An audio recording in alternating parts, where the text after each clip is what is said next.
Hello, this is Cotton Soups and welcome back to another Lumion Legacy HTUC video. And today's video is suggested by another viewer and it's going to be on Sedimars. Sedimars is probably one of my favorite Lumions and has been a crucial part of many metagames since it was released. From being broken to just being very solid to being misunderstood, Sedimars stood the test of time and it's actually, in my opinion, one of the better walls inside Lumion Legacy. So without further ado, this is how to use and encounter Sedimars. From sets, weaknesses and resistances, to counters and checks and teammates, this video has everything you need to know on how to use and encounter Sedimars. So before we actually get into the video, we must ask the question, what role does Sedimars play?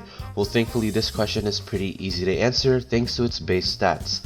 Its base stats are actually pretty good, with a range attack and speed being pretty low. This allows Sedimars' base attack stats and base defense stats to be a lot more higher, but then again, being pretty slow is not really the best thing in the world, and you're not going to be using range attack, so that's not really important. It does have a decently high melee attack stat and a decent range defense stat. This range defense stat compared with its HP stat actually makes it pretty high and pretty scary, and its melee attack stat of 88 is actually pretty good for a wall, and with this melee attack stat you can actually be able to hit a lot harder with your ability, which I'll be talking about later. And the last of its stats are pretty high. With 87 energy lets it go to 250 energy pretty easily. 98 melee defense is pretty good for natural bulk, and HP of 107 is really high. So what role does Sedimars play? Well, this is pretty simple. Sedimars can be able to play a really important role of being a bulky, strong, and slow wall. I say strong in quotations mark because Sedimars is not going to be particularly investing in a lot of melee attack, mostly because it's meant to hit walls hard, or rather wall breakers hard, and since Sedimars does have good coverage for most wall breakers, this won't be much of an issue. So with that out of the way, I'll be talking about Sedimars' resistances and weaknesses. Sedimars typing of pure earth is actually pretty good, and you might see some stuff returning from the Borok video. It has 3 weaknesses to plant, ice, and water. This is particularly pretty okay because water types like C.B.O, Barblast, and Luminami are some water types. Ice types, well, mainly only Wintrix, Tundulin, and I guess Timber, but you already do hit Wintrix and Timber pretty hard with your other moves, so that's pretty good. And plant types is mostly mostly only Tatab is the main plant type you should be watching out for, and I guess if you really want to make sure, you can watch out for a Life Drain Tartiki, which isn't really common, so yeah. However, it does have 1 resistance to Toxic, and this might seem bad, but overall, Sedimars' ability to tank a lot of hits is still present here, even with neutral hits. To give you an idea, it does really well against wall breakers like Zeppelin, Valkyrie, Wintrix, or maybe not Wintrix, but Zeppelin, Valkyrie, Pyroland, and a bunch of other wall breakers, so keep that in mind. Sedimars' typing is not the best, but its bulk actually makes up for it. But it does have 1 immunity to electric. This lets you switch in on a bunch of electric types like Joltooth, Elephage, Zulong, and a bunch of other stuff. This lets you, and since electric types don't really have enough coverage to hit earth types super effectively, this lets you get the jump on them. So after that, I'm going to be talking about Sedimars sets, which is actually pretty simple, so let's get along with that. Sedimars' only set that I'll be recommending is a ranged wall variant of Sedimars. The ability of choice will be Hasty or Lazy. This is mostly here because Lazy you can trade off that ability, which is pretty good. Then Hasty does boost your damage a lot further, which is pretty much essential for beating a lot of the wall breakers. The main reason why Sedimars is a ranged wall and not a melee wall is because 1, there are better melee walls like Obsidian, Tundulin, Harvesect, and mainly Sedimars does have a really good matchup against a lot of the ranged wall breakers and the melee wall breakers that, while do specialize in tanking melee hits, Sedimars does have enough melee defense to tank those hits, so yeah. And the items of choice, or rather the moves of choice, will be Rejuvenate or Earthquake. These moves are pretty much essential because you want healing on Sedimars, and Earthquake is your main stab move, and it is a 90 base power move, so yeah. Sharpen or Talon Trade or Chase Down will be your third move slot. I personally would prefer Sharpen or Chase Down. Talon Trade just seems a little too niche for me, but then again, Talon Trade can be really useful for trading away your lazy ability and can slow a lot of the walls like Valkyrie, Zeppelin, Wintrix that need speed to compete with a bunch of other walls, so yeah. And the fourth move slot can be occupied by Blaze Chomp or Thunder Chomp. It doesn't really matter, in my opinion. I would pick Thunder Chomp so you can hit the air types like Zeppelin, Wintrix, Snagoop, Stratosaur, but Blaze Chomp does have its over stuff, or like it does have its own strengths, so I wouldn't count Blaze Chomp out. I just prefer Thunder Chomp, so yeah. And the personality of choice will be very clever, Clumsy, Sluggish. Clumsy and Sluggish is mainly here so we can decrease the stats we're not using, and very clever is to maximize our range bulk.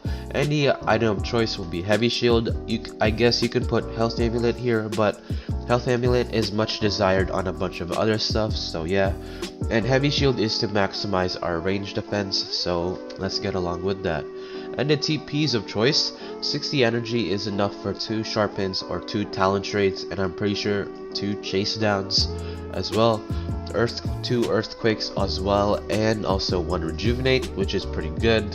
192 HP lets you have a odd HP stat at level 50 battles and maximizing your HP, so you get 5 hit KO'd by Icicle Traps, which is pretty good.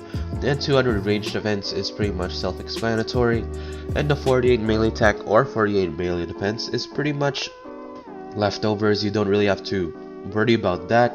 But if I were to pick a stat, I would pick the melee attack, mostly because Sedimars needs to do damage, and without this melee attack stat, you don't really do enough damage to 2 hit KO or 3 hit KO most of the wall breakers you're up against, so yeah. With that out of the way, I'll be talking about Sedimars counters and checks, as well as some teammates to run with Sedimars, so yeah, let's get along with that. Some counters and checks to Sedimars are pretty simple, because mainly you want to run Tundulin, Luminami, Harvestek, or Stratosaur. Notice that most of these guys mostly rely on Sedimars not running one move or the other. If you run Thunder Chomp, Tundulin and Harvestek are mostly gonna wall you, or rather, they still wall you even if you run Blaze Chomp, which is my main reason why you shouldn't run Blaze Chomp. But if you do run Blaze Chomp, Luminami and Harvestek will be able to get jump on you. So yeah, in my opinion, I would just run Thunder Chomp here, so I would just do that. And most of these guys are pretty melee invested, aside from Harvestek and Stratosaur, mainly because they have enough melee defense to run max HP and not worried about Sedimars 1-hit KOing or 2-hit KOing them, unless Sedimars runs Thunder Chomp, so Strat basically dies. But there are some offensive checks, which is a lot fewer and a lot more nicher, with C.B.O, Demare, Totab, Wintrix, and Himber. Himber and Totab are probably the more safer options because Himber can tank a lot of melee hits, specifically some Earthquake hits, but it doesn't want to tank a Blaze Chomp. It definitely can, it just doesn't want to.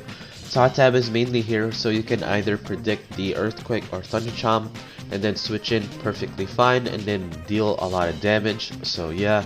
And Wintrix is mainly the same story as Totab because it doesn't want to switch in on a Blaze or Thunder Chomp. And Demare and C.B.O are mostly here because, well, C.B.O does outspeed Sedimars and it does hit it super effectively with Hydro Slash, and Demare here as well. It is pretty good against the Sedimars as long as it's not running Thunder Chomp, so yeah. With that out of the way, I'll be talking about Sedimars' teammates, so let's get along with that. Some good offensive teammates to Sedimars is mainly Totab, Meditoad, Zulong, C.B.O, and Mocho. Mocho and Totab are pretty good with each other because Mocho does take out Harvestek, Luminami, Tundulin, and Totab does take out Stratosaur, Tundulin, Luminami, So yeah, they work pretty well with each other. But if you do not want to run Mocho, you can run Meditoad or Zulong. Meditoad is mainly here because it can switch in on Stratosaur and Tundrelin. It does pretty well against Tundrelin and Stratosaur, but not pretty well against Luminami and Harvesect, so consider that. And Zulong is mainly here for the revenge killing factor because it does exploit the lack of range defense on the walls and the weaknesses on those walls as well. So yeah, and C.B.O is mainly here for the ambush ability, but it needs its ambush ability to actually work to do damage. So yeah, and some defensive teammates is mainly Harvesect, Stratosaur, and Barblast. You might see the Barblast, Stratosaur, Tyrex core in the mix, but Sedimars does have one thing over Tyrex, in that it can deal with the ranged walls breakers a bit better. Mainly, I'm talking about Zeppelin, Valkyrie, and Pyrolin, and it can also deal with Meditoad pretty well as well, so that's pretty good. And Harvesect is also here if you do not want to run any of these guys, because Harvesect does complement Sedimars' weakness pretty well. So yeah, with that out of the way, I'll be talking about the conclusion, my closing thoughts. So yeah, let's get along with that. So yeah, overall, I think Sedimars is still a pretty core part of this metagame. While I do not think it's like A tier or A plus tier, actually, most of this stuff are not in the A or A plus tier like in my old tier list video. Sedimars does do pretty well against a bunch of the meta wall breakers and the meta Lumians. Overall, Sedimars is a pretty good addition if you do not want to run Tyrex, and even then it has some stuff over Tyrex which is pretty good for it. So yeah, overall, if you enjoyed the video, then of course like the video and subscribe if you're into these kind of videos. I am making other videos that are related to how to use encounters, mainly how to use encounter Pyrolin, Eclipse, Stratosaur, and some other stuff you should check out on my channel. And of course, I do have a Discord server where I do daily question of the days. I'm usually active there with a bunch of my other friends and members as well, so go join the Discord if you want to. So yeah, with that out of the way, of course remember that Zulong is still a dumpster fire.